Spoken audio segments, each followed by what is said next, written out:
Okay, early psychosocial development, psychosocial development in early childhood. I hope I got myself situated back in the camera range. Self-concept, we talked about this a little bit already. Our total image of ourselves. It is a cognitive construction. It's built in our minds. It's how we think about ourselves. Self-definition, characteristics by which children describe or define themselves. Should be a pretty easy one. Self-image representations. In small children, what you see are called single representations. They're isolated, one-dimensional terms without logical connections. Generally, they're concrete and observable. Hi, my name's Jeff. I'm a boy, and I have a dog named Mabel, and I have 3 brothers and 1 sister, and my mom drives Buick. So again, these are all facts, but they really don't go together very well. But ask a small child, 3, 4 years old, somewhere in there, to describe themselves, and you might get something like that. They don't understand that you can have 2 feelings towards one thing at the same time, so you can't be happy and scared. What you have to deal with here is when they're angry with you, they will tell you that they hate you. And you'll say, no, you don't. You're just angry. And they'll say, no, I hate you. And that is, they don't understand that you can still love somebody and be angry with them too. Real self versus ideal self. Children tend to understand what's important in being a good girl or a good boy. And they tend to view themselves as that ideal rather than who they actually are. So that they tend to see themselves as the ideal. Representational mapping occurs as they get older.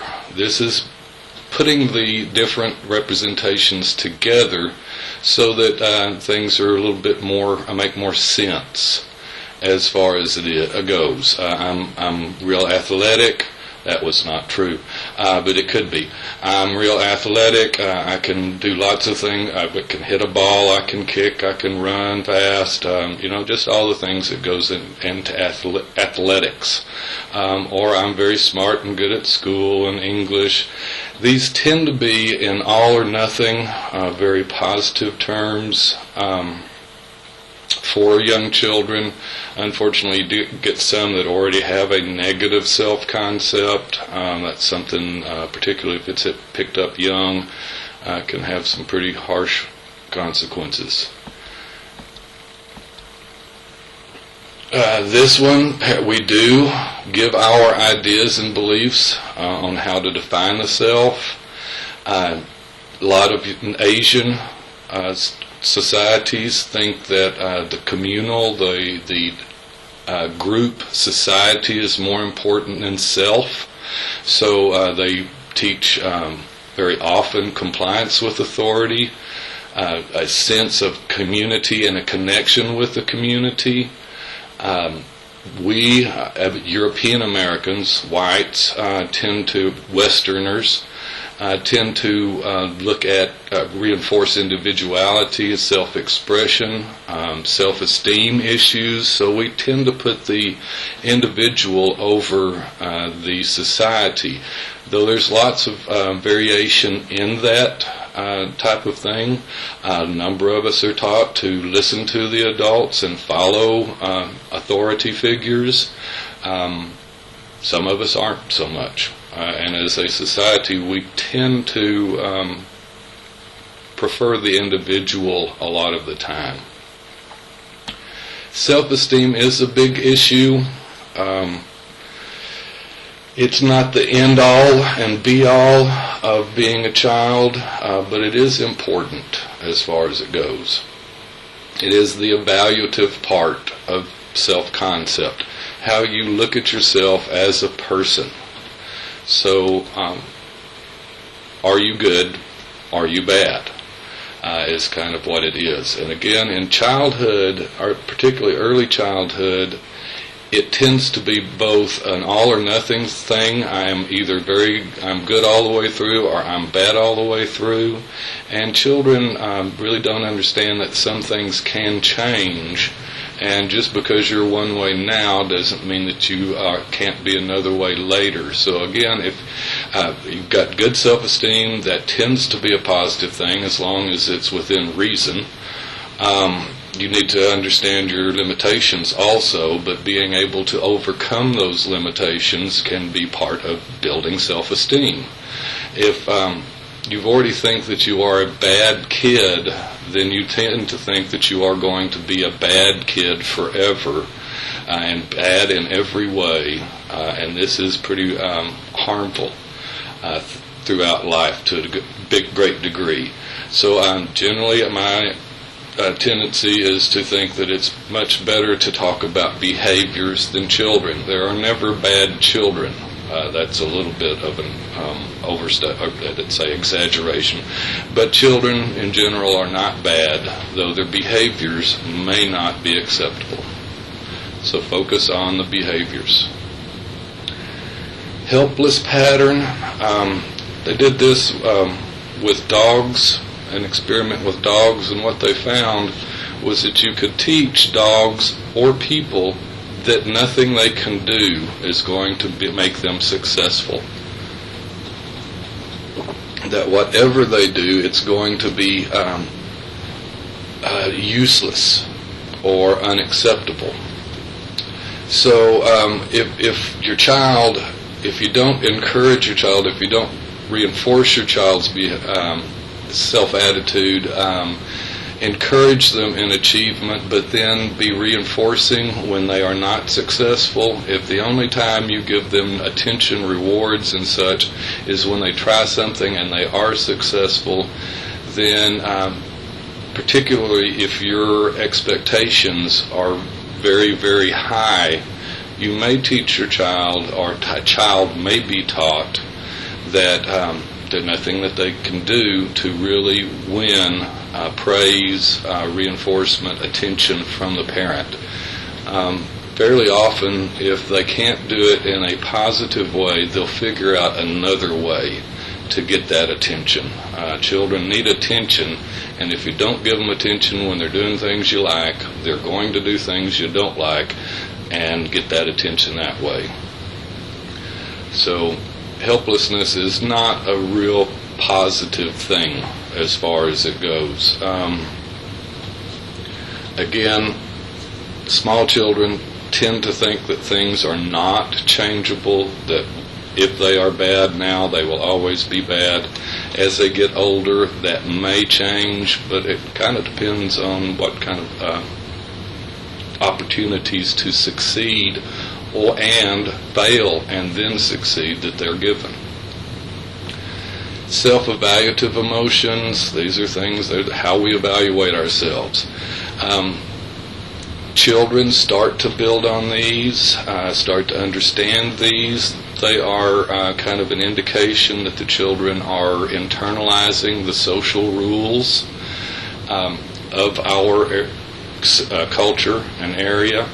So guilt, shame, and pride are part of these. Starts around 3. That's why I say they start to become human around 3 years of age on average. And as we get older, it does become much more complex. Simultaneous emotions. I mentioned earlier that young children really don't see that they can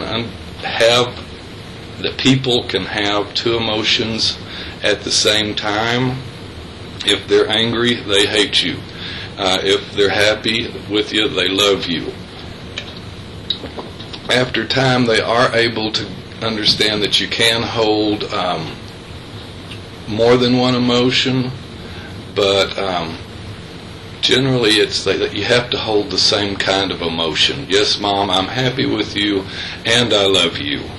They don't understand that sometimes we can be angry with someone that we love. Okay, we are now in Erickson's initiative versus guilt. We had the trust versus basic mistrust.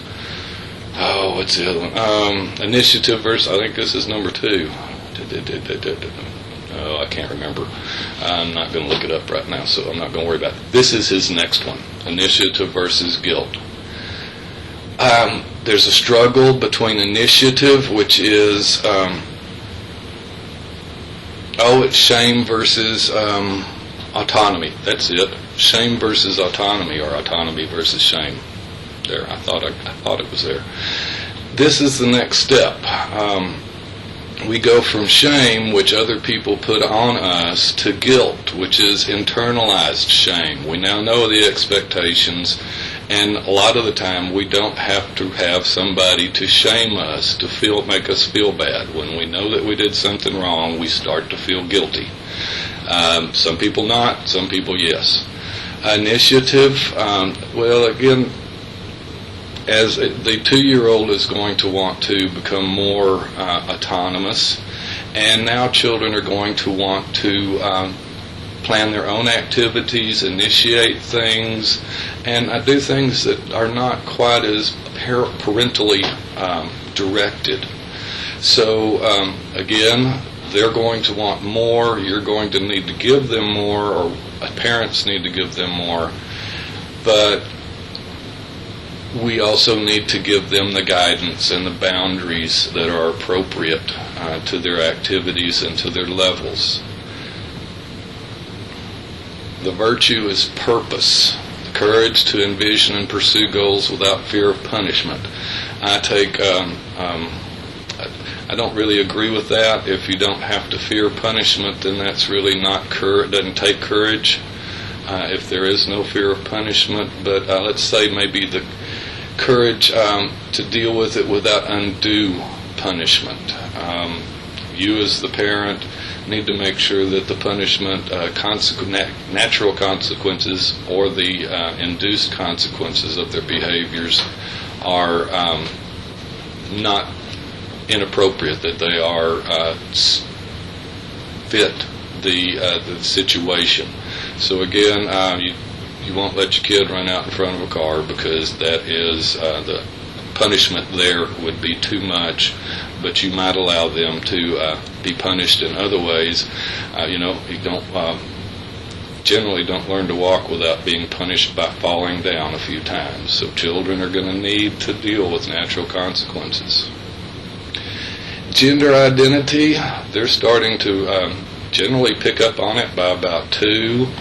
By about 3, they definitely have a real good idea whether they are males or females, and generally a pretty good idea of what males and females are all about, or are supposed to be about, according to our societal norms.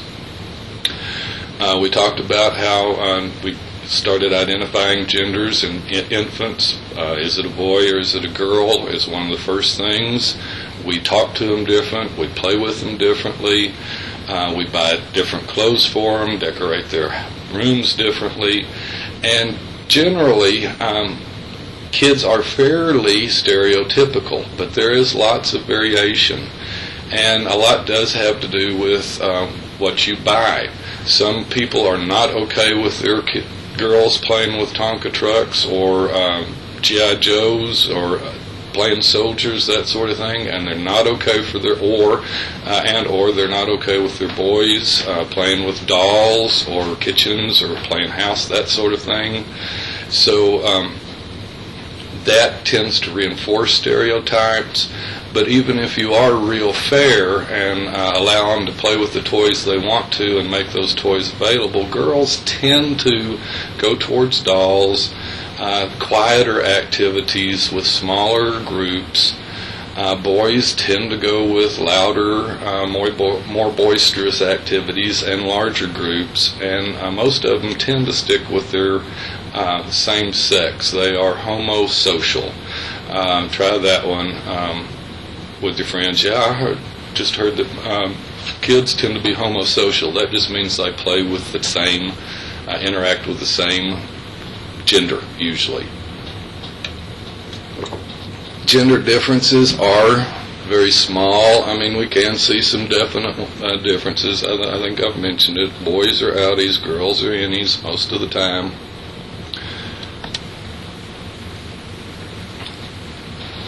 Very often, well, what we do see, boys tend to be a little bit quicker on picking up motor skills, but it may be, at least partially, how we play with them.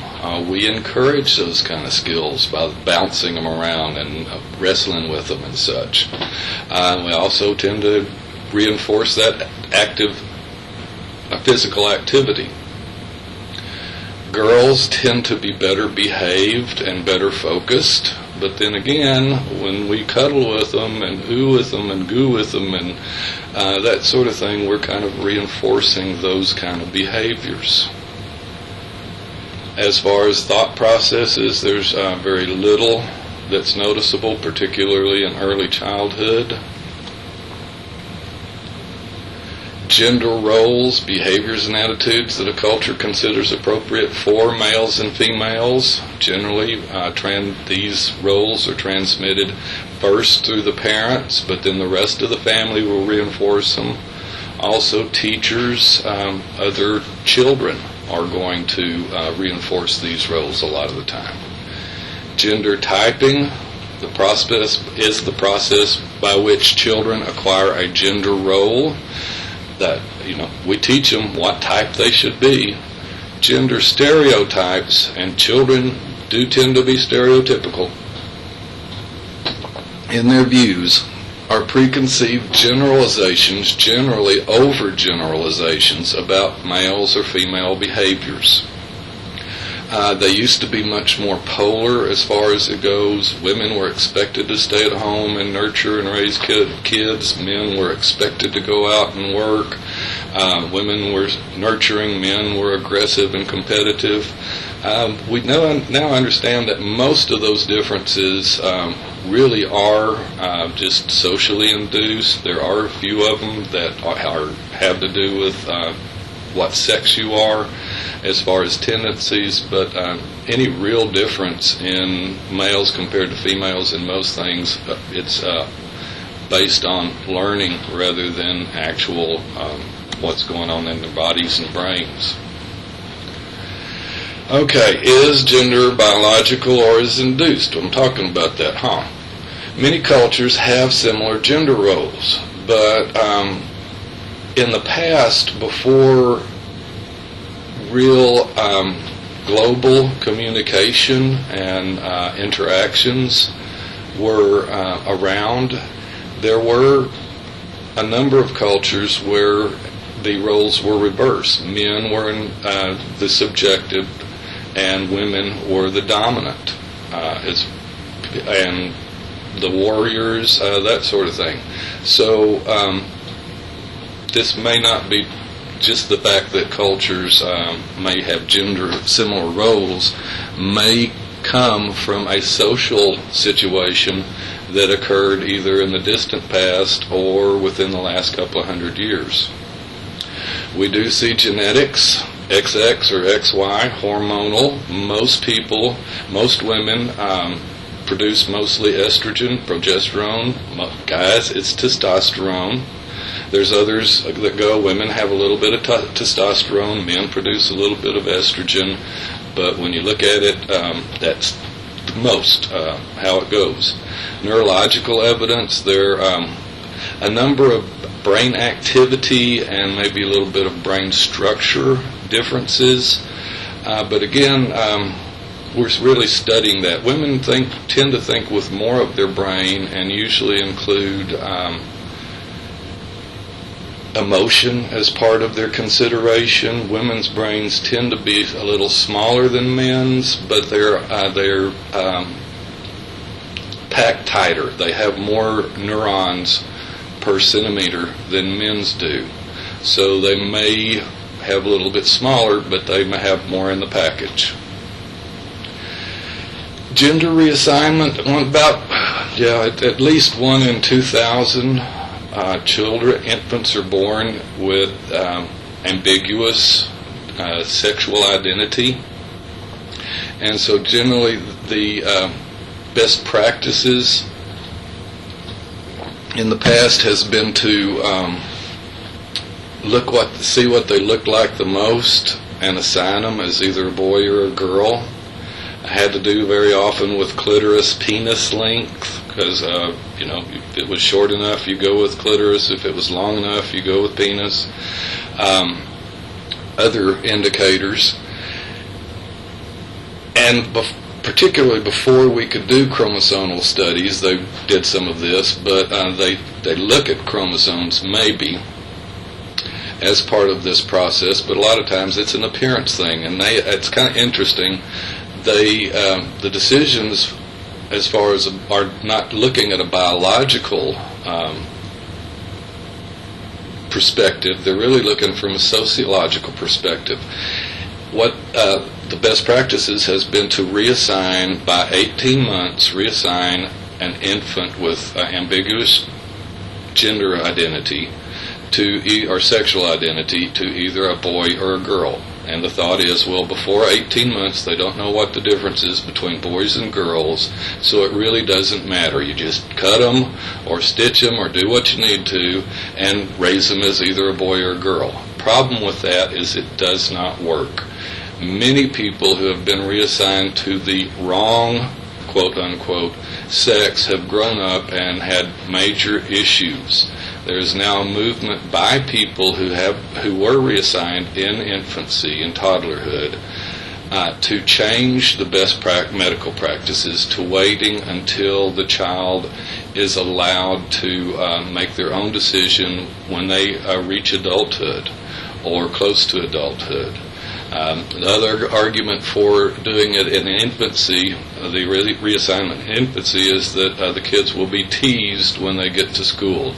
I don't really buy into that one, because if your experience was like mine, almost everybody got teased for something. Evolution. Okay, so it's biologically based. Sorry, I don't know what the hell's going on here. Actually, update. Stupid automatic updates. Okay, biologically based with a purpose. We're looking at sexual selection. Bigger, rougher, more boisterous men, more aggressive, more competitive men tend to produce more. Guys who cheat also tend to produce more children. The women, because really, I think we talked about it some, it's pretty cheap for a guy. He just spends a little sperm and starts a human being. A woman has to be much more particular, because when she gets pregnant, there's a major impact on her. So she's going to have fewer children. She tends to be, at least after the first one, when that happens young, tend to be pickier about who they sleep with and possibly have children with. However, when we look at things, there are quite a few guys who are not into running around, and there are women who do. And pretty much for the same reason. If a woman has children by more than one guy, then she also diversifies her children's genetics, and it improves the chances that they will survive. So both males and females do have some reason to diversify with other partners, but there are reasons for staying together too. You better ensure survival if you stay as a couple. This one does say that gender roles are universal and resistant to change, but if you look at what's going on, change is happening. Talk to your parents, talk to your grandparents. Things are different now as far as gender roles compared to when they used to be. Psychoanalysis. He said that this is now in latency, which is right after what's the penis one? Just lost it. Okay, latency period, late early childhood. Freud says that we quit hating our same-sex parent and want to be like our same-sex parent.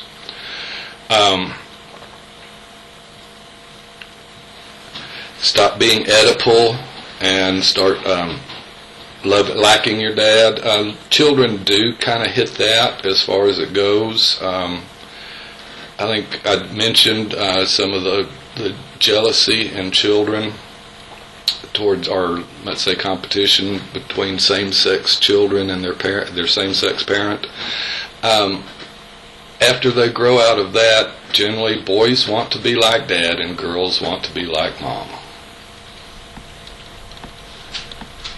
As far as social, anything that's got social in it, just figure that they learn from other people. They are able to choose somewhat. If a less aggressive, more nurturing boy doesn't like to play with the boisterous ones, then they'll try to find either girls to play with, which will get them called names and stuff, or other boys that aren't quite as boisterous. But we also do type them, teach them what's okay, and sometimes they'll try to force themselves to be what they're not. Cognitive says that we just look at other people, we look at ourselves, and then we start to behave as other people do and as expected.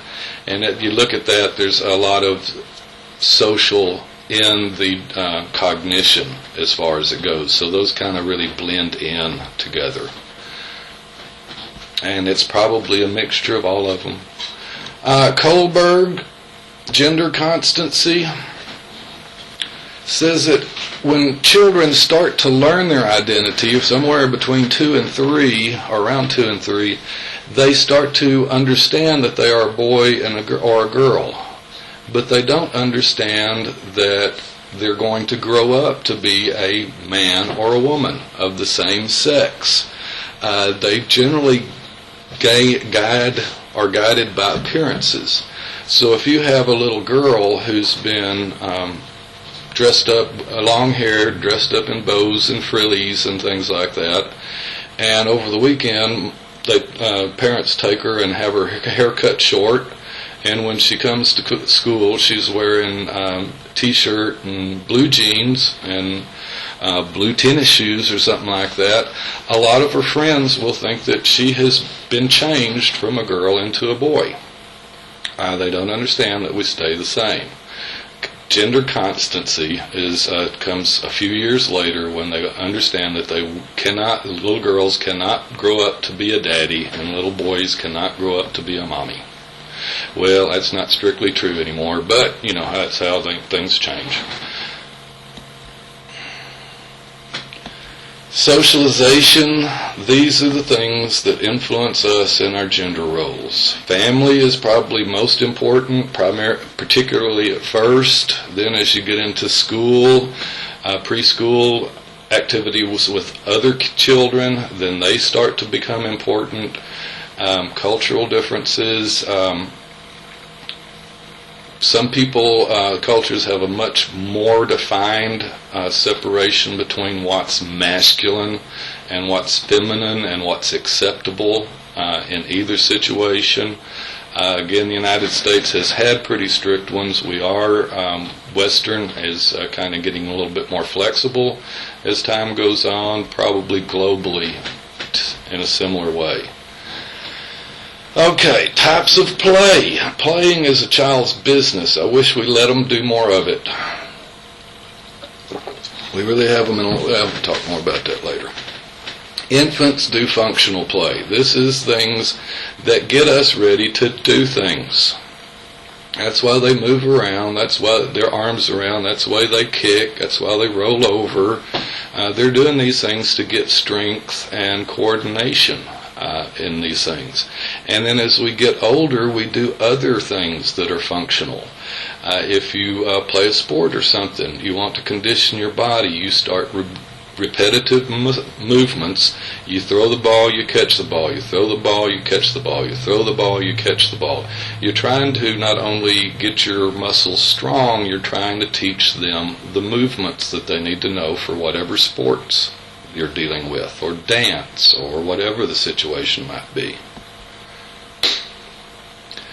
Eventually, constructive, building up things. It can be building things. It can be making things. Little girls, again, these are stereotypes, but gender types. But little girls tend to want tea parties and tend to want to bake cakes and things like that.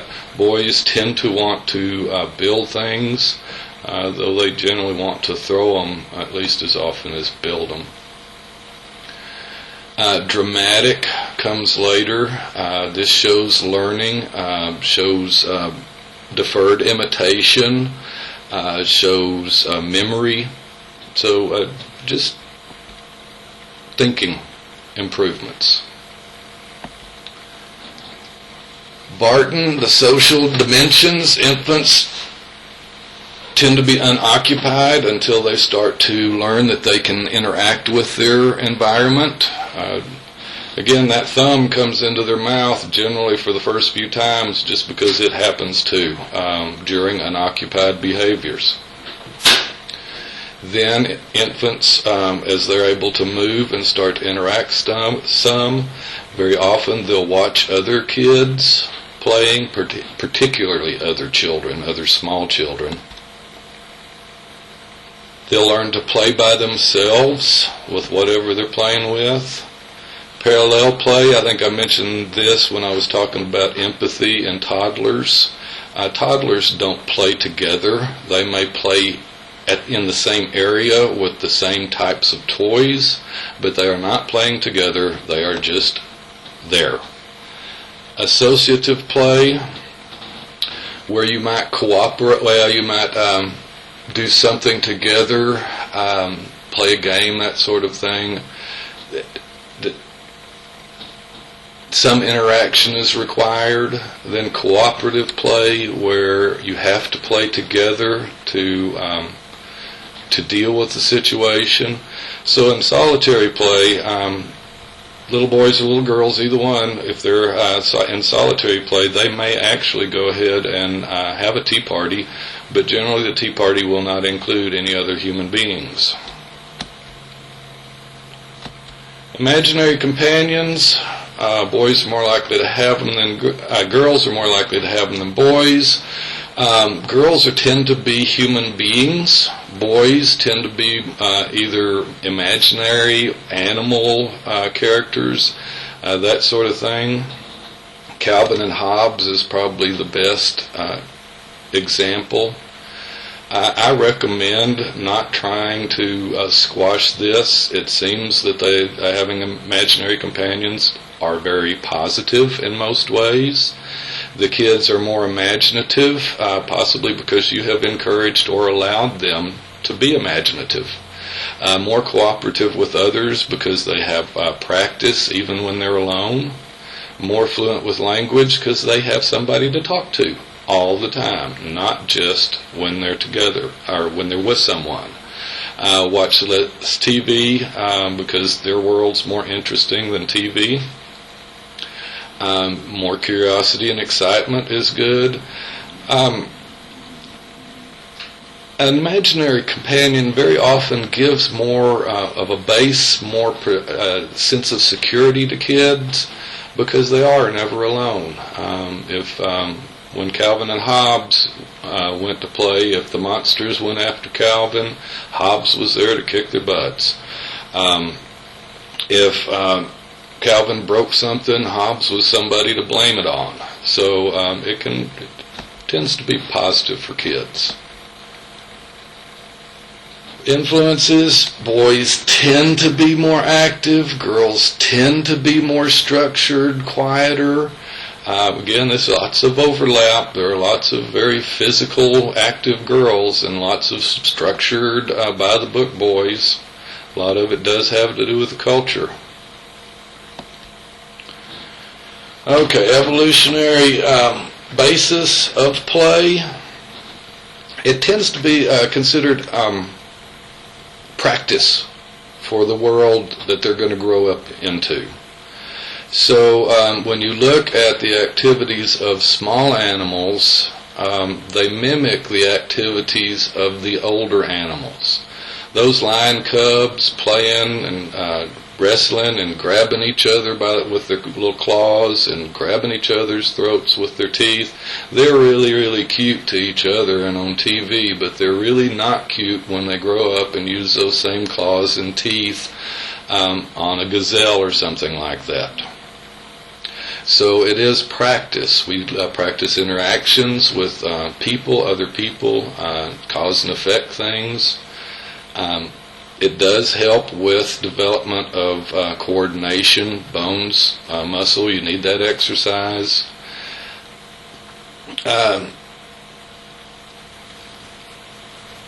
Intelligence.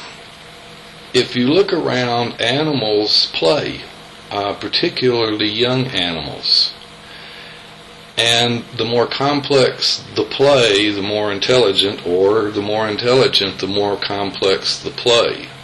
So the two may be linked. I'm not sure which would have come first, but it may be one of those mutually supporting things. And as far as it goes, girls may be a little quieter, a little more nurturing, because at least for a while they are much more vulnerable to dangers in the natural environment. So guys tended to get bigger. The bigger guys survive better. Their offspring and women survive better. So these are possibilities. But again, we see that society plays a great deal also.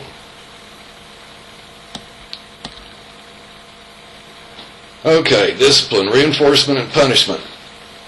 Reinforcement is anything that increases the likelihood of behavior. We've already talked about that.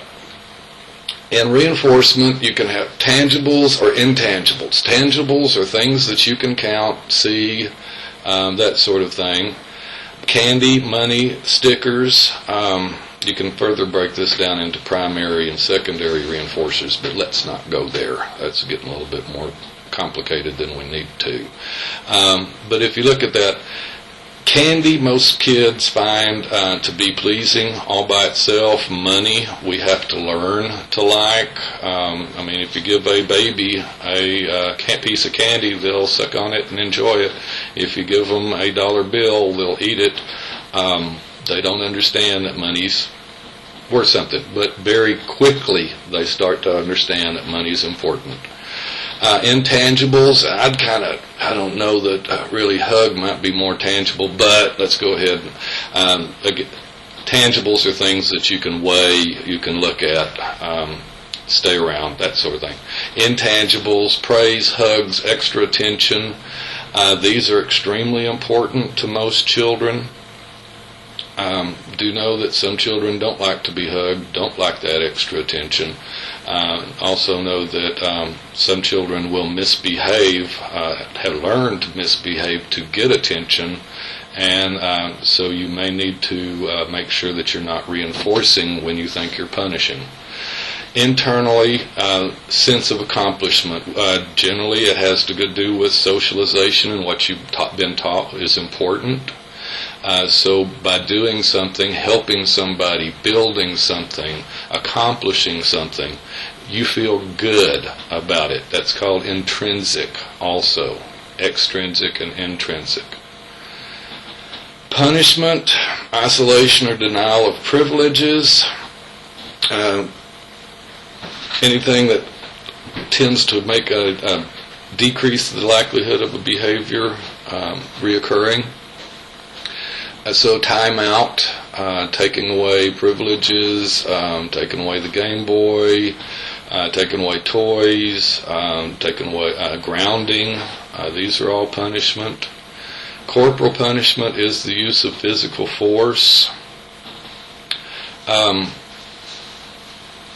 me go to the next one, see where... Okay, let's go ahead and do this. And because my boss, most developmental people, went too far, most developmental people are either totally against spanking or pretty much against spanking. Some that I've heard that said that they say never, don't actually totally believe that, but they're afraid that if they say there are times when it's appropriate, that somebody will take it too far and be abusive and harm their child and say, well, they said. I'm going to be up front. Here's the arguments against it first. It is banned in many countries. It is linked to aggression because you are teaching them violence and aggression when you spank a child. Or shake them, or whatever the case may be. When you interact physically in an aggressive manner, you are teaching your child to be aggressive. Cross-cultural research shows that, in aggression and such, spanking tends to make, or it is linked, general abuse, violence in general, tend to go along with, let's say, too much spanking. There are generally other alternatives, but okay, let me go ahead and go here. I prefer first to use reinforcement whenever possible and avoid punishment if possible. If punishment occurs, I want it to occur as quickly after the behavior as possible. None of that wait till your dad gets home crap that I put up with when I was a kid. Not only is that unfair to the kid because sometimes I'd forgotten what I had done by the time my dad got home, but it made me feel bad towards my dad. So whoever's there, whoever sees the behavior needs to be the one that deals with it. It should be it should be the last thing that comes about, particularly corporal punishment. Corporal punishment almost never for a child, particularly small children.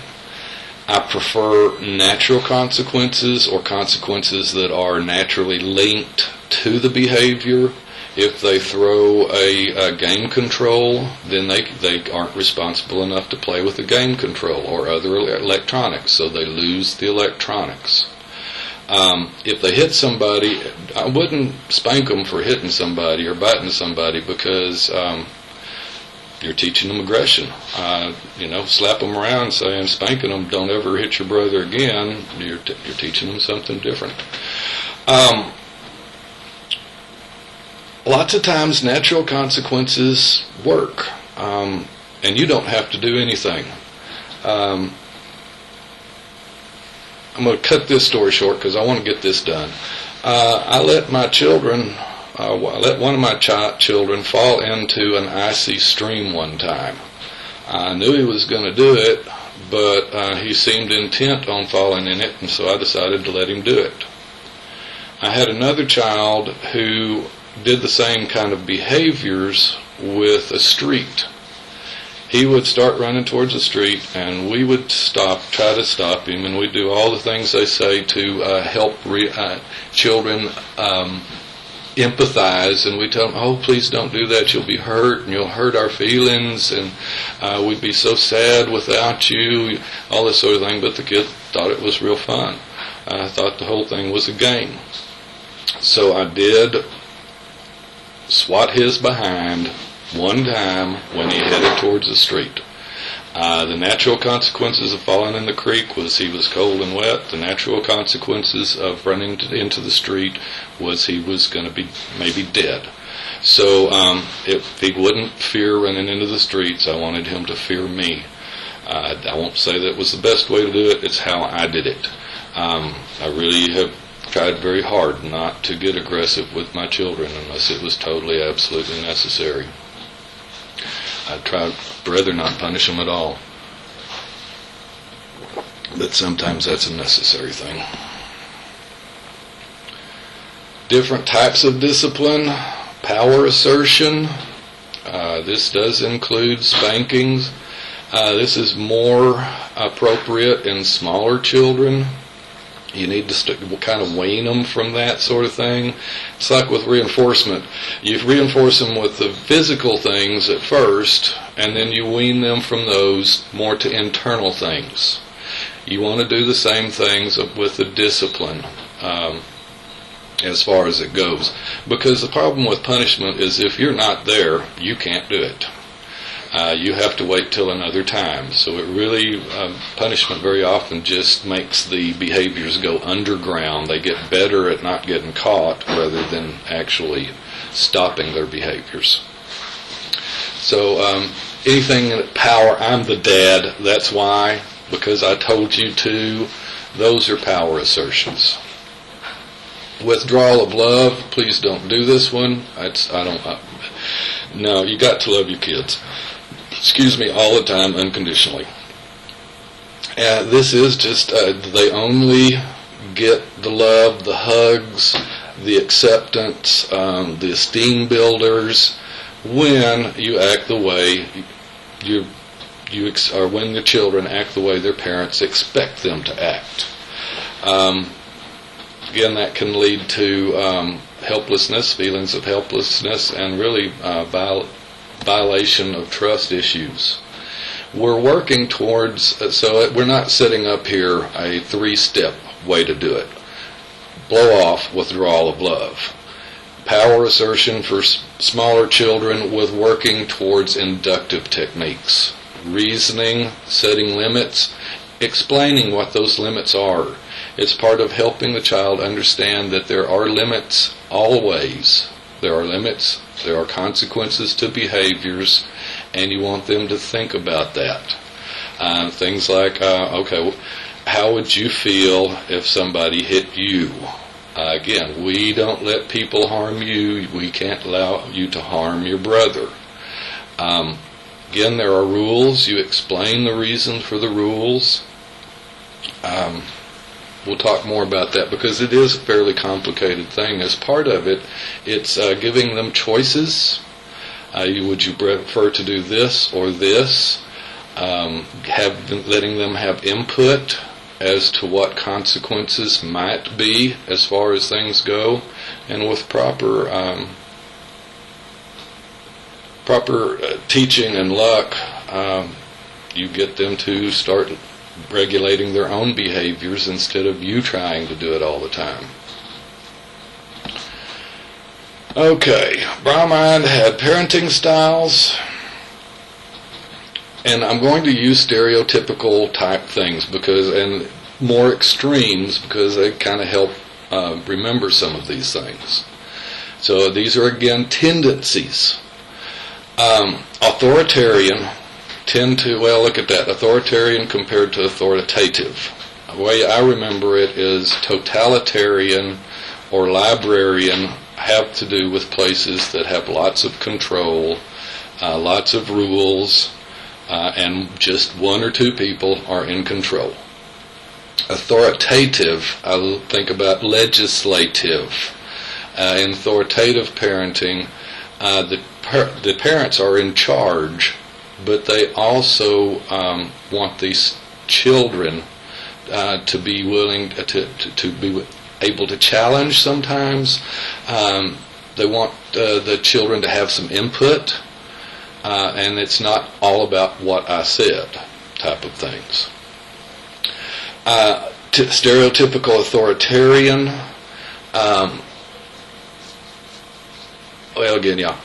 soldiers, police officers, preachers. There are lots of rules. The punishment tends to be severe. You tend to get punished for even rules that you didn't know you broke. That's pretty much how the military runs things. The military has a rule for any and everything that might happen to a soldier. And the soldier is the military's 24 hours a day until they are decommissioned. They're out of the military. Even when they're on home on leave, they have a responsibility to the military. I won't say that they always follow it, but if they get caught, there's something to do with it. There's a punishment available for them. You're supposed to know what the punishment is, or the rules are. If you don't, that's not an excuse. Don't think anybody probably knows all of the rules of military code of conduct. Or let's say not very many, particularly of the grunts. The punishment will be the same whether it's a severe violation or a lesser violation. So some of you may have been told, I don't care if you're 15 minutes late or 5 hours late, you're going to be in serious trouble. Well, if you're 5 minutes late, see that you're going to be 5 minutes late. If you're like me, I'd stayed out a lot longer. Might as well have as much fun as I can before I get my butt whooped or whatever's going to happen. So these kids tend to rebel in adolescence. I'm sure you know the stereotype of the preacher's kid. They tend to be the worst. Military brats also have these kind of reputations. And it is kind of, well, you're going to get in trouble anyway. You might as well have as much fun while you can. Do what you want to. Interestingly, though, by the time these kids grow up, teenagers grow up to be 30, 40 years old, they're also military, also police, also preachers or preachers' wives. So very often there is a big rebellion and then a kind of a rebound effect where they become more like their parents. Permissive parenting, we hate their kids, and that's unfair because it's really the parents' fault. These people don't want to set boundaries. They think that it's better for let the child learn their own boundaries. And again, it's not, well, the parents' lives tend to be miserable, but the people around these kids tend to be miserable also. You've seen them in grocery stores, you've seen them at restaurants. They run around, they scream, they misbehave. The parents tut them, if anything. They don't want to hurt their feelings, though, or their self-esteem, and they'll learn the boundaries. No, they won't. Not the way that a parent will teach them. We need to be the ones who teach children boundaries. If you don't teach a child the boundaries at 1.5, 2, start teaching them boundaries, then you're going to leave it to people who don't love your child to teach them the boundaries. Because their peers are going to teach them boundaries, their teachers are going to teach them boundaries, principals, police officers, people in the world will teach your children the boundaries if you don't. And permissive parenting, their children are most likely to end up in serious problem with the law, that sort of thing, because they don't know what the boundaries are. They didn't learn them at a time when they could really benefit from it. Authoritative, again, you don't punish the first time that a rule is broken if your child doesn't understand it's a rule. You explain, oh, well, yeah, we didn't talk about that, did we? Okay, the next time you slam the door like that, this is what's going to happen. Then you explain why that is. Well, when you slam the door, it's real loud, it might break the glass, it knocks things off the wall. You know, give them the reasons. Because I'm the dad or the mom or I said it, that really shouldn't be why you do things. Or why you tell them to do things. There should be a reason behind these things. You can help over time. You can get them involved in choices again, and sometimes choosing consequences. Okay, what do you think should happen if something like this happens? And with help and guidance, it will help them understand why the limitations are there. Authoritative children tend to do better in school than permissive or authoritarian. Neglectful or uninvolved, they're a type of permissive. Real quick, I'll tell you, their kids tend to be now let me go this way. As a teacher, when an authoritarian parent came up, and ask how their kid was doing in school. Even if they were a little rat, I always said, great, we're doing fine. Because what kid does on my time is really my business, especially as a disciplinarian. If the kid's having problems, I want to deal with it my way. I don't want to send them home to get them beaten or locked up for the weekend or something like that for something that's really not that big a deal. So generally I was not truthful, at least at times, with authoritarian parents. Permissive parents I hated to see, because I knew that if they were coming, it was because their child was in trouble or something, and they were there to tell me why their child shouldn't have boundaries. I was pretty good. I had usually good principles to back me up, so generally if it got bad enough that a permissive parent came down to school, we sent them both home crying. If I've got to punish somebody, I'm going to punish them, and I've got good reason for it. Authoritative, neglectful, uninvolved. The only way you get them there is to tell them that their child cannot come back to school until we have a meeting, because the only thing worse than having to come meet with the principal and the teacher about their children is having their children home any more than is absolutely necessary. These tend to be young parents, but not always. But if mom's into all her stuff and dad's into his stuff, and the kids are there to serve them, then it's problematic. Authoritative parenting, they're the ones you like to deal with because they understand that their child makes mistakes at times and needs to be punished, and they'll support you in what you do as long as you're reasonable and have stuff to back it up. So authoritative style tends to be best overall, but different children with different identities, different personality, have different needs, and you really need to try to change your parenting style to fit the need of the child to some degree. Some people need strict boundaries. Some people need less strict boundaries. It's just kind of part of it up to you, but part of it is the children.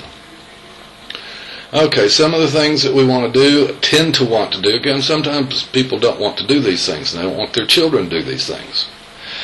Promoting altruism. Altruism is a pro-social behavior that you really get nothing for.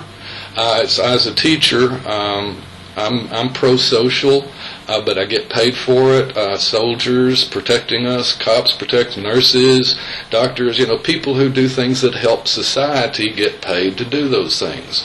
But volunteers who put in their own time, their own money, all the stuff that goes with that it tends to be altruism. We get rewards, but it tends to be an internal reward, rather than a monetary or external reward.